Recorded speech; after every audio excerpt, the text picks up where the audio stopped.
بسم اللہ الرحمن الرحیم الحمد للہ رب العالمین والصلاة والسلام علی رسولہ النبی الکریم اعوذ باللہ من الشیطان الرجیم بسم اللہ الرحمن الرحیم واذکر فی الکتاب ابراہیم انہ کان صدیقا نبیا وقال تعالی واتخذ اللہ ابراہیم خلیلا۔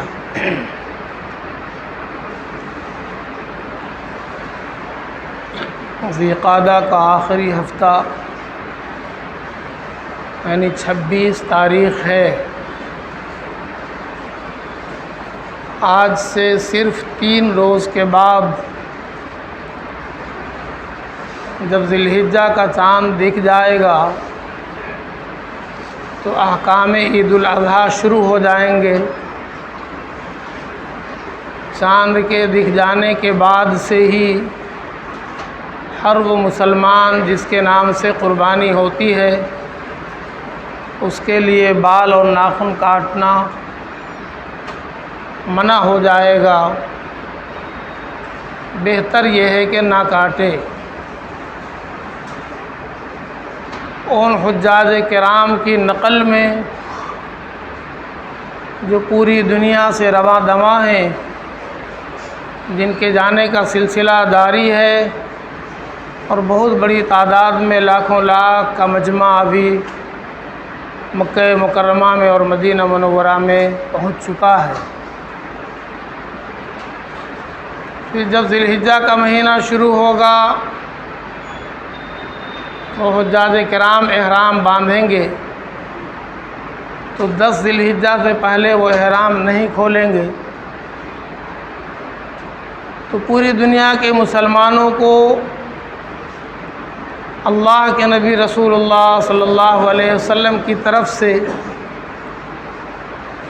یہ عمل ملا ہے کہ جو جہاں بھی ہیں وہ قربانی بھی کرتے ہیں تو حضرت ابراہیم علیہ نبینا علیہ السلام کی یاد میں کرتے ہیں، ان کی سنت کے مطابق کرتے ہیں۔ اور حج کے بیشتر ارکان دراصل ابراہیم علیہ السلام کی ہی یادگار ہے۔ اور وہ حجاج کرام 10 ذی الحجہ تک احرام میں ہوتے ہیں تو پوری دنیا کے مسلمانوں کو چاہیے کہ وہ ناخن اور بال نہ تراشیں جب تک کہ حجاج کرام احرام نہ کھولیں۔ 10 ذی الحجہ میں آپ جب قربانی کر لیں پھر اس کے بعد ناخن و بال تراشی یہ احکام شروع ہو جائیں گے عید الاضحیٰ کا چاند دیکھنے کے بعد۔ اسی مناسبت سے ذکر خلیل اللہ، جس کے بارے میں اللہ تبارک و تعالیٰ نے قرآن پاک میں حکم فرمایا وَاذْكُرْ فِي الْكِتَابِ ابراہیم، ابراہیم علیہ السلام کا واقعہ قرآن پاک میں پڑھو، قرآن پاک میں دیکھو، یاد کرو۔ بے شک وہ بڑے سچے نبی تھے، اور اللہ تعالیٰ نے فرمایا کہ اللہ نے ابراہیم علیہ السلام کو اپنا دوست بنا لیا۔ یہ کتنا بڑا اعزاز ہے، کتنی ان کی شان کی بلندی ہے کہ اللہ تعالیٰ بڑے ناز کے ساتھ فرماتے ہیں کہ میں نے ابراہیم کو یعنی اللہ نے ابراہیم کو اپنا دوست بنایا۔ ذی الحجہ کے اعمال چاہے ہم قربانی کریں یا حج کریں، عمرہ کریں، طواف کریں، جو بھی کریں، وہ سارے اعمال دراصل ابراہیم علیہ السلام کی یاد میں ہی اللہ رب العزت نے اسے سنت قرار دیا اور واجب قرار دیا۔ قرآن پاک میں وعدہ فرمایا وَتَرَكْنَا عَلَيْهِ فِي الْآخِرِينَ، ہم بعد میں آنے والوں کے لیے اس کو چھوڑ دیں گے کہ وہ یہ کام کرتے رہیں جو میرے خلیل ابراہیم نے کیا۔ تو امت اس مہینے میں اب جب ذی الحجہ کا مہینہ شروع ہونے والا ہے، چند ہفتے، چند جمعہ اللہ کے خلیل ابراہیم علیہ السلام کی یاد میں کچھ باتیں سامنے آتی ہیں۔ سب سے پہلے تو آپ دیکھیں کہ ابراہیم علیہ السلام کی پیدائش بت پرست گھرانے میں ہوئی۔ یہ بڑی عجیب بات ہے۔ اللہ تعالیٰ اپنے بندوں کو کچھ دکھانا چاہتے ہیں کہ تم دیکھو ہمارا کارخانہ کیسے چلتا ہے۔ اتنے بڑے موحد کو، جس نے اللہ کی وحدانیت ماننے اور منانے کے لیے ساری دنیا سے ٹکر لے لیا، ساری دنیا سے ٹکرا گئے۔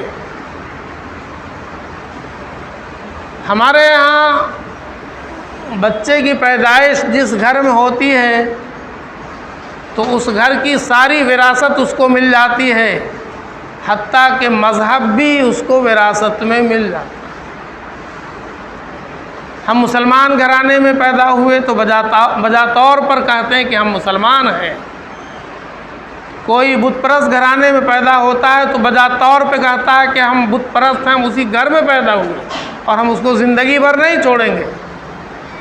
انا وجدنا آباءنا علی امۃ وانا علی آثارہم مقتدون، ہم نے باپ دادا کو اس طریقے پر پایا ہے، ہم اسی پر چلیں گے، ہم ہٹیں گے نہیں۔ مسلمان بھی یہی کہتے ہیں، عیسائی بھی یہی کہتے ہیں، بت پرست بھی یہی کہتے ہیں، یہودی بھی یہی کہتے ہیں۔ اور یہاں اللہ کا نظام بڑا عجیب۔ ابراہیم علیہ السلام جس گھر میں پیدا ہوئے، پیدا ہونے کے تھوڑے چند سال کے بعد جب انہوں نے دنیا کو دیکھنا شروع کیا، سمجھنا شروع کیا، تو اپنے گھر میں ایک نقشہ یہ دیکھا کہ ان کے باپ آزر وہ اپنے ہاتھ سے بتوں کی شکل بنا رہے ہیں، بت بنا رہے ہیں، مورتی بنا رہے ہیں، پتھر پہ، لکڑی پہ، مٹی پہ، کسی چیز پر۔ یہی ان کا پیشہ تھا۔ اب یہ ابراہیم علیہ السلام آتے تھے، جاتے تھے باپ کے پاس، گھر سے اندر باہر ادھر ادھر، اور باپ کو ایک کام میں مشغول دیکھتے تھے تو سوچتے تھے یہ ابا کر کیا رہے ہیں۔ اور کبھی انہوں نے پوچھا بھی، تعجب سے پوچھا کہ ابا یہ کر کیا رہے ہو؟ تو انہوں نے کہا کہ یہ ہمارے رب ہیں، یعنی ہمارے خدا ہیں، ہمارے معبود ہیں، ہم ان کی پوجا پرستش عبادت کرتے ہیں۔ تو اس بچے کے سمجھ میں بات بالکل نہیں آئی۔ اتنا تو وہ سمجھتے تھے کہ رب بہت بڑی چیز ہے، معبود اور خدا تو بہت بڑی چیز ہے، اس کو کوئی کیا بنا دے گا، وہ تو سب کو بناتا ہے۔ اور یہ کیسے ہیں؟ یہ کہتے ہیں کہ یہ ہمارے معبود ہیں اور خود سے بنا رہے ہیں۔ لیکن بچہ تھے، باپ کا لحاظ تھا، کچھ نہیں بولے، آگے بڑھ گئے۔ اب دماغ کی مشین چلنے لگی، سوچ بڑھ گئی کہ یہ معبود ہو کیسے سکتے ہیں اور میرے ابا ایسا کر کیوں رہے۔ پھر جب ذرا ہمت ہوئی، تھوڑا سا عمر بڑھی، تو کہہ دیا، پوچھ لیا، اذ قال ابراہیم لأبیہ آذر اتتخذ اصناما آلہۃ۔ ابراہیم نے اپنے باپ آزر سے کہا، آپ اپنے ہاتھ سے خدا بنا رہے ہیں، آپ اپنے ہاتھ سے اپنے رب کو بنا رہے ہیں۔ انی اراک وقومک فی ضلال مبین۔ مجھے سمجھ آتا ہے کہ آپ بھی اور یہ پوری قوم جو اس کی پوجا پرستش کرتی ہے، سب کھلی ہوئی گمراہی میں ہے۔ یہ بات نہ عقل میں آنے والی ہے نہ نقل میں آنے والی ہے کہ جس چیز کو انسان اپنے ہاتھ سے بنائے وہ اس کا رب ہو جائے، اور جو بنائے وہ اس کا بندہ ہو جائے، یہ بڑی عجیب بات۔ انی اراک وقومک فی ضلال مبین، میں دیکھتا ہوں، میں سمجھتا ہوں آپ کو بھی اور آپ کے قوم کو بھی کہ سب کھلی ہوئی گمراہی میں مبتلا۔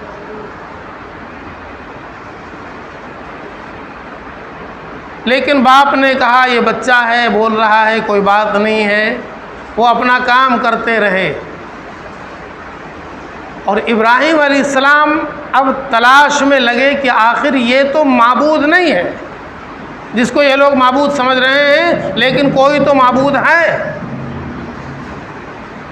بس یہی چیز سمجھنے کی ہے کہ جن کے دماغ میں، جن کا دماغ صحیح ہوتا ہے، جن کا دماغ بیمار نہیں ہوتا ہے، وہ اچھی باتوں کو سوچنے پر مجبور ہوتا ہے۔ جب دماغ مجبور ہے، دماغ بیمار ہے، دماغ مفلوج ہے، تو وہ اس کو فالو کر لے گا، چاہے وہ صحیح ہو غلط ہو۔ سوچے گا نہیں کہ یہ غلط ہو سکتا ہے، یہ صحیح ہو سکتا ہے، وہ اس کو مان لے گا۔ لیکن جب دماغ صحیح ہوگا تو غلط کو ریجیکٹ کرے گا اور صحیح کی تلاش کرے گا۔ اب ابراہیم علیہ السلام سوچنے لگے کہ آخر رب کون ہے؟ کوئی نبی تھے نہیں اس وقت میں جو بتاتے، اللہ نے انہی کو نبی بنانا تھا۔ اللہ نے 40 سال کی عمر میں نبی بنایا لوگوں کو، جس کو بھی نبی بنایا 40 سال کی عمر میں بنایا، اور یہ 40 سال کی عمر آنے سے پہلے وہ اسی راستے کی سوچ ہوتی تھی، فکر ہوتی تھی، طلب ہوتی تھی۔ اور جب یہ سوچ، یہ فکر، یہ طلب اپنے عروج کو ہو جائے 40 سال کی عمر میں، تو اللہ تعالیٰ فرشتہ بھیج کر اپنی وحی اتار کر گویا ان کو نبی بنا دے۔ اب یہ 40 سال کی عمر بے چینی کی عمر ہے، باپ کا عمل دیکھ کر پریشان ہے کہ یہ خدا ہو نہیں سکتے، لیکن کوئی تو خدا ہے۔ اب کبھی راتوں کو جنگل کی طرف نکل جائیں، کبھی دن میں ادھر ادھر دیکھیں اور سوچیں اور ہر ایک چیز کے بارے میں غور کریں، کیا یہ خدا ہے، یہ خدا ہے، یہ خدا۔ اللہ تعالیٰ نے خود قرآن پاک میں ذکر فرمایا، وَكَذَلِكَ نُرِي إِبْرَاهِيمَ مَلَكُوتَ السَّمَاوَاتِ وَالْأَرْضِ وَلِيَكُونَ مِنَ الْمُوقِنِينَ۔ ہم نے ابراہیم کو دکھلایا اپنی پوری کائنات۔ اس کائنات میں آسمان ہے، زمین ہے، ستارے ہیں، چاند ہیں، سورج ہیں، یہ بڑی بڑی مخلوقات ہیں اللہ کی۔ ہم نے کائنات کی چیزیں ابراہیم کو دکھلایا تاکہ ان کا یقین پختہ ہو جائے اپنے رب کے اوپر۔ اب انہوں نے ایک ایک چیز کو دیکھا۔ پہلے تو ستاروں کو دیکھا، آسمان میں اتنے جگمگ کرتے ہوئے اتنی بڑی تعداد میں ستارے، یہ ہمارے خدا ہو سکتے ہیں۔ فلما جن علیہ اللیل رأى کوكبا، جب رات اندھیری ہو گئی اور یہ ستارے جگمگانے لگے تو ابراہیم نے کہا کہ یہ ہمارے رب ہیں۔ لیکن یہ ستاروں کی زندگی بھی معلوم ہے، صبح صادق ہوتے ہی جب ابھی سورج نکلنے کی دستک دے رہا ہوتا ہے کہ ہم نکلے تو نہیں ہیں لیکن نکلنے والے ہیں، تو سارے ستارے غائب۔ اب صبح میں ابراہیم علیہ السلام نے دیکھا کہ یہ رات میں اتنے جگمگ کرتے ہوئے ستارے جنہیں ہم نے اپنا خدا سمجھ لیا تھا، وہ تو سب بھاگ گئے، کسی کے ڈر سے چھپ گئے، اور یہ چھپنے والا تو خدا ہو نہیں۔ فلما افل قال لا احب الافلین، جب وہ چھپ گئے تو کہا ہم چھپنے والے کو پسند نہیں کرتے، اللہ بھی کوئی اللہ ہے جو کسی کے ڈر سے چھپ جائے۔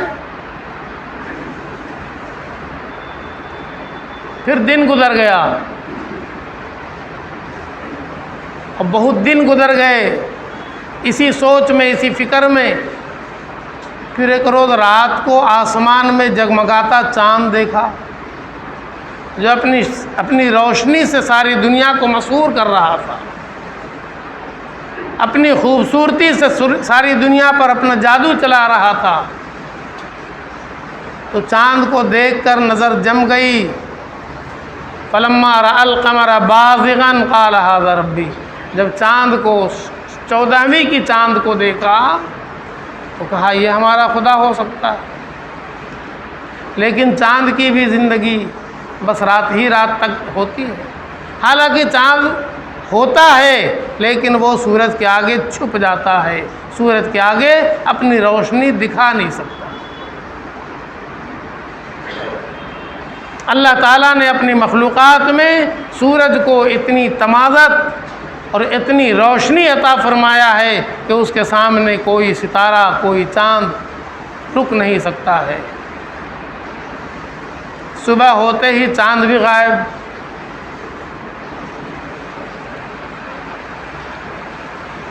تو پھر کہا کہ چاند بھی غائب ہو گیا اور ہم تو بڑے پریشان ہیں، ہم اس کو بھی خدا نہیں مان سکتے۔ فلما افل قال لئن لم يهدني ربي لاكونن من القوم الضالين، اب تو بس اللہ ہی ہمیں بتا دے کہ ہمارا رب کون ہے، ورنہ ہم تو بھٹک جائیں گے، ہمارے سمجھ میں تو نہیں آ رہا۔ فلما رأى الشمس بازغة قال هذا ربي هذا اکبر، پھر ایک روز دن میں سورج کی طرف نگاہ ڈال دیا اور اس کی تیزی، اس کی گرمی، اس کی روشنی آپ سبھی ملاحظہ فرما رہے ہیں۔ ابھی کے موسم میں سب کا چھکا چھڑایا ہوا ہے یہ سورج۔ تو ابراہیم علیہ السلام نے جب سورج کو اس کے آب و تاب کے ساتھ دیکھا تو کہنے لگے او ہو، یہی رب ہے اور سب سے بڑا رب ہے، ربی ھذا اکبر، سب سے بڑا رب۔ لیکن آخر شام ہوتے ہوتے سورج نے بھی اپنا رنگ بدلنا شروع کیا، اب اس کی روشنی بھی ایسی مدھم ہو گئی کہ کوئی بچہ بھی اپنے بچے کی آنکھ سے سورج کو تاک رہا ہے، اور پھر تھوڑی دیر کے بعد وہ بھی چھپ گیا۔ تو گویا ابراہیم علیہ السلام کا یہ ریسرچ اپنے عروج تک پہنچ چکا تھا اور سرنڈر کر گئے اللہ کے آگے، صاف صاف لفظوں میں کہہ دیا لئن لم، اگر اللہ تعالیٰ ہماری ہدایت نہ فرمائے تو ہم تو گمراہ ہو جائیں گے۔ سورج کو جب چھپنے کے بعد دیکھا تو کہا انی بری ہوں، کہ میں تو بالکل بری ہوں ان چیزوں کو خدا مان کر۔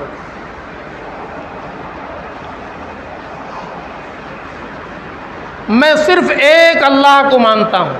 ابراہیم علیہ السلام نے وہیں کا وہیں مان لیا کہ میں صرف اس ایک اللہ کو مانتا ہوں جس نے اتنی بڑی کائنات کو اپنی قدرت کاملہ سے بنایا، اور کوئی چیز اس کے مقابلے میں معبود کہلانے کا، خدا کہلانے کا حقدار نہیں۔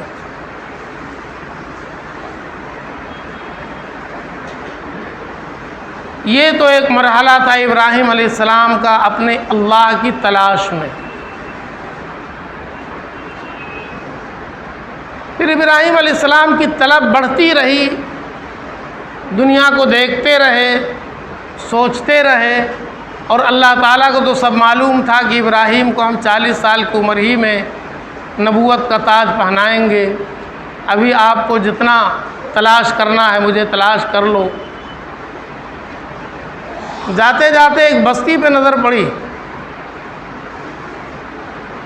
جو پوری ختم ہو چکی تھی، کھنڈرات پڑے تھے، کچھ کنکال پڑے تھے، ہڈیاں پڑی تھیں، ویرانہ تھا، پھوک عالم تھا، کوئی آدم نہ آدمزاد۔ کبھی بستی تھی اور بڑی شاندار بستی تھی، بڑے اونچے اونچے محلات تھے، مکانات تھے، بڑے طاقتور لوگ یہاں رہتے تھے، لیکن اب تو کچھ بھی نہیں، سب مر چکے۔ تو ابراہیم علیہ السلام کو یہ بات پہلے سے پتہ تھی کہ ایک دن سب کو مرنا ہے اور مر کر پھر جینا ہے۔ اور زندہ ہو کر اپنی زندگی کا حساب بھی دینا ہے اپنے رب کے سامنے۔ تو آسمان کی طرف نگاہ اٹھا کر اللہ سے سوال کر لیا کہ میرے اللہ بتا دیجئے، رب ارنی کیف تحیی الموتیٰ، یہ تو میں مانتا ہوں کہ مرنا تو سب کو ہے، اور مرنے کے بعد پھر زندہ ہونا بھی ہے، اور اپنی زندگی کا حساب بھی دینا ہے، ایک ایک بات کا حساب دینا ہے، ایک ایک مال کا پائی کا حساب دینا ہے، کسی کو کچھ بھی کہا ہے سنا ہے تو اس کا بھی حساب دینا ہے، کسی کا مارا ہے تو اس کا بھی حساب دینا ہے۔ لیکن زندہ کیسے ہوں گے؟ یہ ہڈیاں پڑی ہیں۔ رب ارنی کیف تحیی الموتیٰ، مجھے دکھلا دیجئے آپ کیسے زندہ کریں گے ان کو۔ یہ بات میرے دماغ میں آ نہیں رہی۔ یہ ہڈیاں پڑی ہیں اور ہڈیاں بھی مٹی ہو جائیں گی، اور مٹیوں کو ہوا اڑا دے گی، وہ بکھر جائیں گی، پھر آپ ان کو کیسے جمع کریں گے، کیسے زندہ کریں گے؟ تو اللہ تعالیٰ نے پلٹ کر ان سے پوچھا، ابراہیم سے، کہ مانتے نہیں ہو؟ اولم تؤمن، مانتے نہیں ہو، ایمان نہیں ہے؟ قال بلا، کہا ایمان ہے، مانتا بھی ہوں، ذرا دل کا یقین چاہتا ہوں کہ آپ میرے دل کو یقین دلا دیجئے، تاکہ میں اگر کسی کے سامنے یہ بات کہوں تو پورے وثوق کے ساتھ، پورے یقین کے ساتھ میں کہوں۔ تو پھر اللہ تعالیٰ نے اپنی قدرت کاملہ دکھانے کا ارادہ فرمایا، تو فرمایا کہ 4 مختلف نوع، الگ الگ ذات کے پرندے پکڑ لو، الگ الگ نام کے، الگ الگ شکل کے، الگ الگ خصوصیات کے 4 پرندے پکڑ لو۔ اب 4 الگ الگ ناموں کے، رنگوں کے، شکل کے پرندے پکڑ لیے، فرمایا سب کو ذبح کر دو، کاٹ دو، بوٹیاں مکس کر دو، تاکہ یہ بوٹیاں پتہ نہ چلیں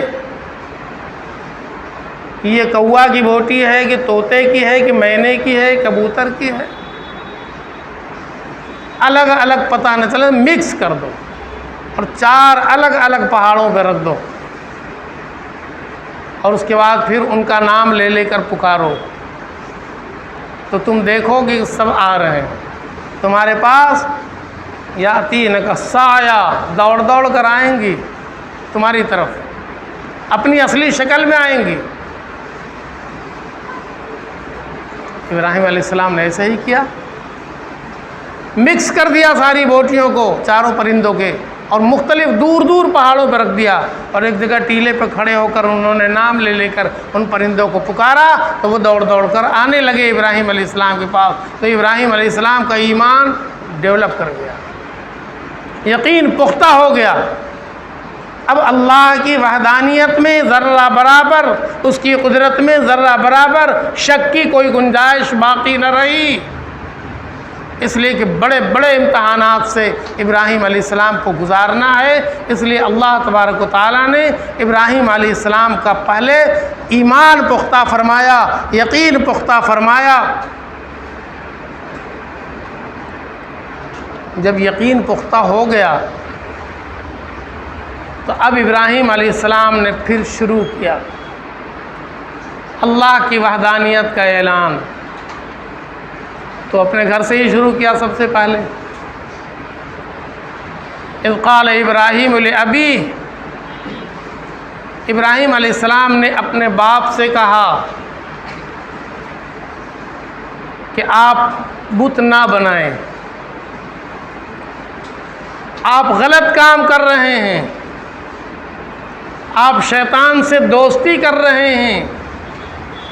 انی اخاف ان یمسک عذاب من الرحمن، مجھے ڈر لگ رہا ہے کہ اللہ کا عذاب آپ کو آ جائے گا،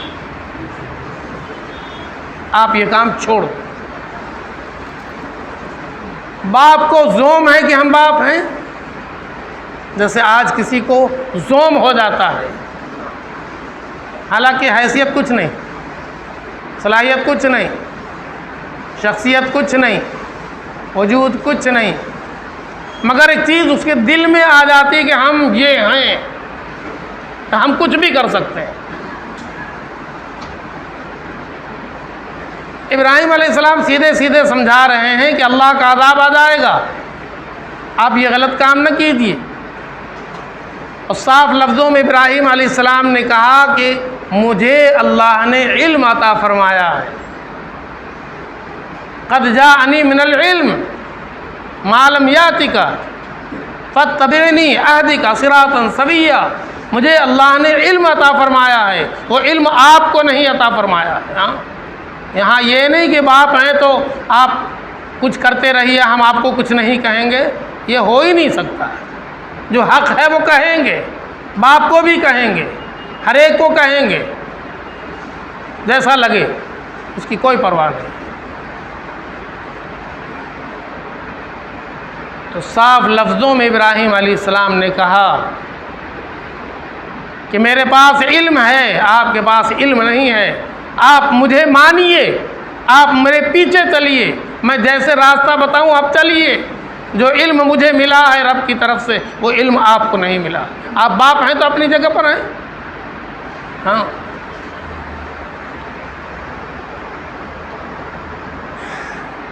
قال اراغب انت عن آلہتی یا ابراہیم، اب باپ نے پھر اپنا زوم دکھلایا، اپنا پاور دکھلایا۔ ابراہیم، ہمارے خداؤں کو جھوٹا کہہ رہے ہو، ہمارے خداؤں سے منہ پھیر رہے ہو، پتھر مار مار کر ختم کر دیں گے، یا مجھ سے الگ ہو جاؤ، بس جرنی ملیا، مجھے چھوڑو، جو میں کر رہا ہوں کرتا رہوں گا، تم کو ہٹنا ہٹ جاؤ۔ باپ کی طرف سے ایسا ٹکا سا جواب مل گیا تو بیٹے نے پھر بھی باپ کا لحاظ رکھا، پھر بھی قال السلام علیک، ابا جان آپ کا ابا ہونا مسلم، لیکن آپ کا حق پر ہونا یہ مسلم نہیں ہے۔ باپ ہیں تو آپ حق پر ہیں، ہم اس کو نہیں مانتے۔ آپ باپ ہیں، ہم آپ کا احترام کرتے ہیں، ہم آپ کو سلام کرتے ہیں اور اپنا راستہ پکڑتے ہیں، اب آپ کے ساتھ ہم رہ نہیں سکتے۔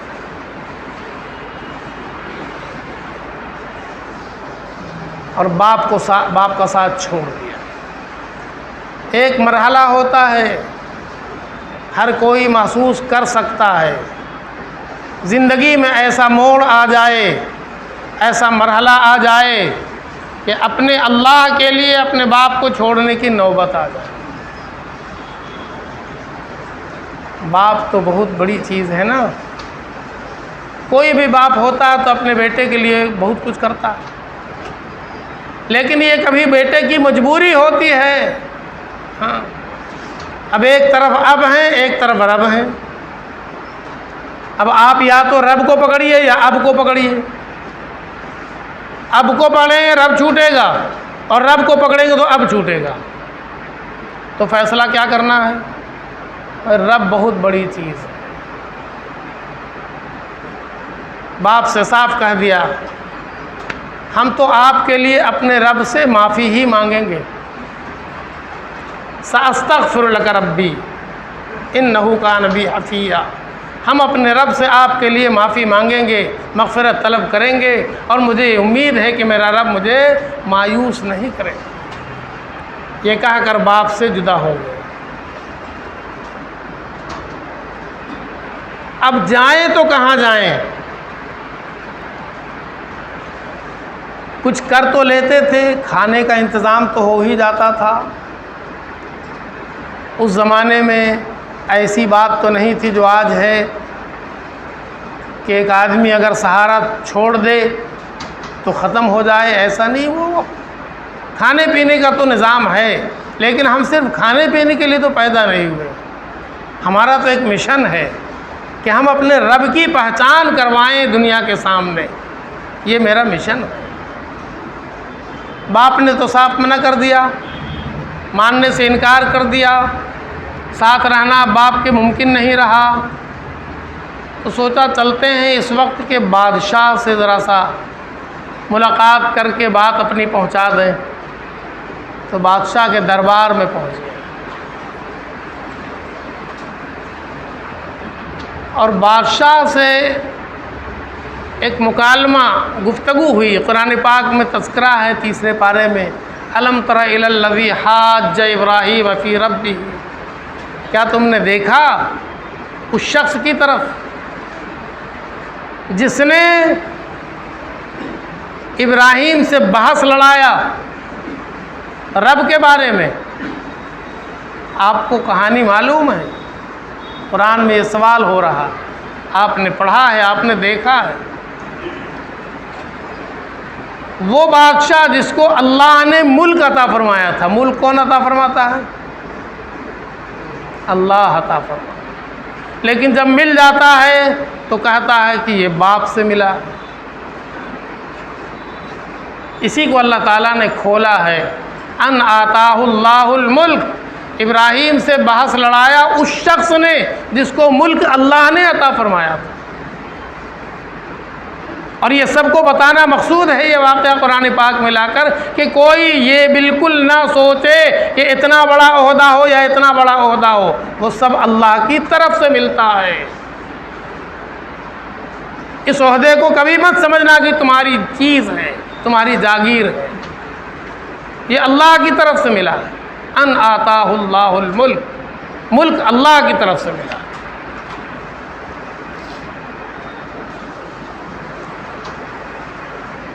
تو اس نے کیا کہا؟ ابراہیم علیہ السلام سے نے کہا کہ دیکھو، اللہ تو وہ ہے جو زندے کو مارتا ہے اور مردے کو زندہ کرتا ہے۔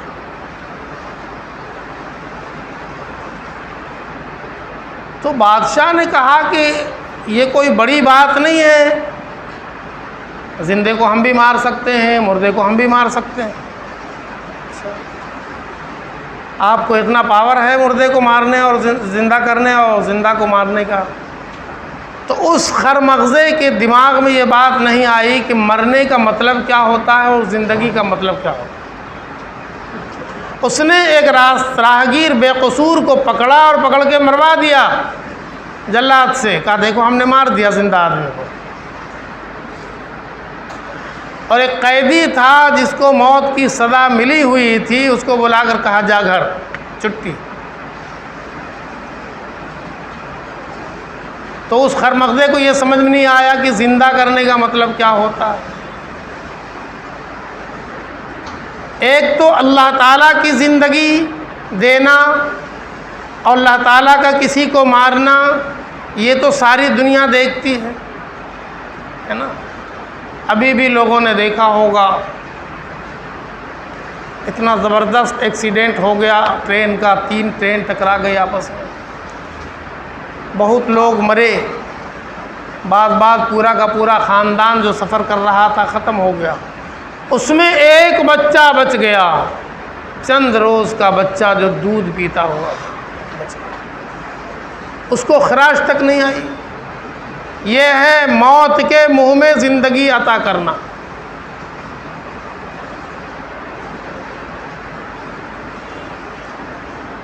اور پھر یہ ہے کہ انڈا میں کوئی زندگی تو نہیں ہے، لیکن قدرت کی کاریگری دیکھیے کہ تھوڑی سی گرمی کے بعد اس میں ایک جان پیدا ہوتی، مردے انڈے میں جان پیدا ہوتی اور اس میں سے جاندار بچہ نکل آتا ہے۔ وہ مردے کو زندہ بھی کر رہا ہے، مردے سے زندہ بھی نکال رہا ہے، زندہ سے مردہ بھی نکال رہا ہے۔ تو ابراہیم علیہ السلام نے اس خرمغزے کو سمجھانے کے لیے پیٹرن بدل دیا، اور ابراہیم علیہ السلام نے کہا کہ میرا رب وہ ہے یأتی بالشمس من المشرق فأت بہا من المغرب، میرا رب تو وہ ہے جو سورج کو پورب سے نکالتا ہے روزانہ مستقل برابر۔ اب تو کہتا ہے کہ ہم رب ہیں، ہم خدا ہیں، ہم بھی کر سکتے ہیں، تو ذرا ایک روز صرف ایک روز سورج کو پچھم سے نکال کر دکھلا دے تو ہم تجھے بھی مان لیں گے۔ حالانکہ ابراہیم علیہ السلام جانتے تھے کہ وہ کبھی کر ہی نہیں سکتا، اور وہی ہوا۔ فبہت الذی کفر، قرآن گواہ ہے کہ ایک دم سے چپ ہو گیا، لاجواب ہو گیا۔ اب ابراہیم علیہ السلام کے سامنے اس کی ایک نہیں چلی، چل بھی نہیں سکتی تھی۔ اللہ تعالیٰ نے اپنے ابراہیم علیہ السلام کو اس طرح دنیا کے اندر عزت بخشا، اور ابراہیم علیہ السلام اللہ کے مشن کو چلاتے رہے۔ پھر وہ وقت آیا کہ ابراہیم علیہ السلام نے قوم کی طرف توجہ فرمایا کہ آخر یہ قوم کب سمجھے گی؟ بادشاہ کو تو سمجھ نہیں آیا، ابا جان کو بھی سمجھ میں نہیں آیا، لیکن یہ عوام ہیں، کچھ انہی کو سمجھ لینا چاہیے کہ ہمارا رب کون ہے۔ مگر عوام بھی سمجھنے کے لیے تیار نہیں، باپ دادا کو دیکھتے آئے ہیں وہی کرتے جائیں گے، اور بادشاہ سلامت بھی یہی کر رہے ہیں۔ الناس علی دین ملوکہم، لوگ تو اپنے بادشاہوں کے دین پر ہوتے ہیں۔ لوگوں کا تو مزاج بنا ہوا ہے کہ جو بادشاہ کا دین ہوتا ہے لوگ اسی کو اپنا لیتے ہیں بے سوچے سمجھے۔ تب ابراہیم علیہ السلام عوام کی طرف متوجہ ہوئے، اور پھر جو کچھ ہوا ہے، ابراہیم علیہ السلام کی آزمائش کے بڑے بڑے سلسلے جو شروع ہوئے ہیں، آگ میں ڈالے جانے کا سلسلہ، بیوی بچے کو بے آب و گیاہ سرزمین مکہ میں ٹھہرا دینے کا واقعہ، پھر بچے کو جب کھیلنے کودنے کے لائق ہوا تو ان کو اپنے ہاتھ سے ذبح کر دینے کا حکم دینے کا واقعہ، یہ سارے واقعات انشاءاللہ آپ اگلے جمعہ میں انشاءاللہ سماعت فرمائیں گے۔ اور یہی ایک دو جمعہ ملتا ہے ذی الحجہ اور ذی القعدہ کے اخیر کا، ذی الحجہ کے مہینے کا، جس میں ابراہیم علیہ السلام کا ذکر آتا ہے۔ اور قرآن پاک میں اللہ تبارک و تعالیٰ نے بہت سے مقامات پر اپنے خلیل ابراہیم علیہ السلام کا ذکر فرمایا ہے اور حکم بھی فرمایا ہے، وَاذْكُرْ ابراہیم خلیل ابراہیم کو ابراہیم کو یاد کرو، بے شک وہ اللہ کے سچے نبی تھے۔ اللہ تعالیٰ ہم لوگوں کو اپنے خلیل ابراہیم علیہ السلام کے بتائے ہوئے طریقے پر زندگی گزارنے کی توفیق عطا فرمائے، اور جو اسباق ہمیں ان قربانیوں سے ملتے ہیں ان اسباق پر اللہ تعالیٰ ہم سب کو عمل پیرا فرما دے۔ وآخر دعوانا الحمدللہ۔